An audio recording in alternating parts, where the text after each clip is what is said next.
Jambo la kwanza la kutangaza ni kwamba hapo kesho hakutakuwa na siku ya kupumzika. There is no holiday tomorrow. I think people have been asking whether there is a public holiday tomorrow to register. The government does not see the need of having a public holiday to register, whereas on Saturday and Sundays the voter registration is still open. So people are just looking for time off, and we've decided it is not appropriate. It really slows down the economy whenever there is a public holiday. So that is not of essence. So there is no public holiday on Friday. Friday is still a working day. The other thing is to say that the registration is going on well, and we are seeing that there's an increase in registration. And so we are seeing, at least from what I have, is that places like Lower Eastern have 731,000 people, which is 59%, but the South Rift has 71% at 705, and other regions have really pulled up. But the lowest region you are seeing is Garissa in Ijara area, and also in Upper Coast in Malindi. They are doing their registration is a bit low. Kwa hivyo tunaambia watu wa Malindi, watu wa Ijara wainue socks kidogo, na watu wa Upper Eastern upande wa Meru pia Isiolo hawaja register vizuri sana. Na pia tukiangalia pia mji wetu wa Nairobi na pia South Coast Mombasa pia kuna utatanishi, tunataka watu pia waweze kujiandikisha. Hizo sehemu ndio tunaona ya kwamba wamelegea kidogo katika hali ya kujiandikisha. The second issue is about the NGOs. This morning I was very lucky and honored to address a World Vision conference that was going on, a workshop that was going on. And out of that, we held several government meetings, and we've decided to encourage the NGO sector to do three things. One, we encourage the NGO sector to set up a consultative machinery similar to that set up by KEPSA to enable them to lobby the government. Currently, NGOs or civil society operate in their cocoons. So if it's governance, they have their own body in governance. If it is dealing with microfinance, they deal with microfinance.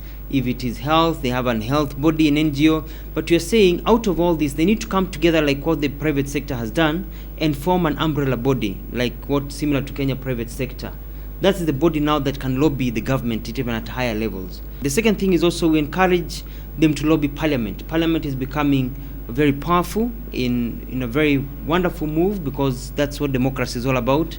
So I think most of the interaction that we have seen publicly of NGOs and civil society interacting with Parliament is when they tie themselves or chain themselves to the gate of Parliament, and they are met with tear gas, and they run around and they kneel down and lift banners and say so and so must go, etc., etc. So they can form another body that or they can interact better, lobbying with Parliament, and especially so they're involved in the writing and development of bills, and also ensure also Parliament puts pressure on the executive.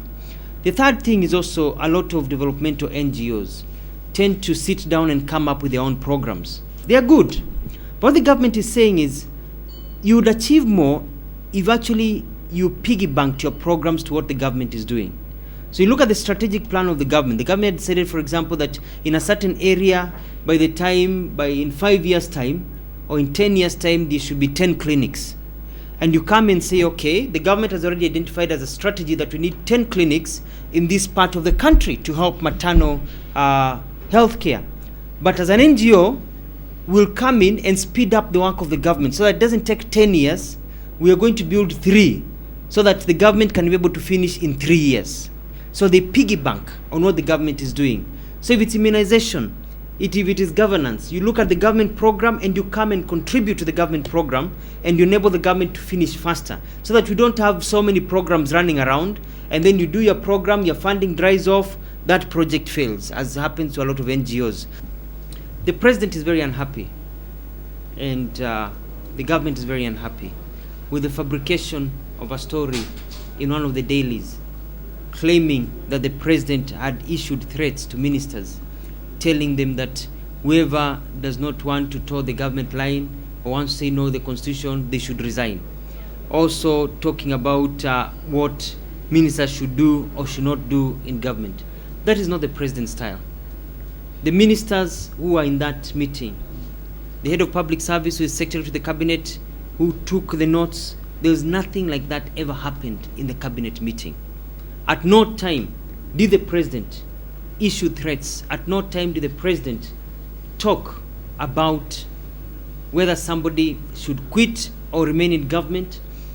The president respects the views and perceptions and positions of every cabinet member, and he says he agrees with every cabinet member's right to have differing views.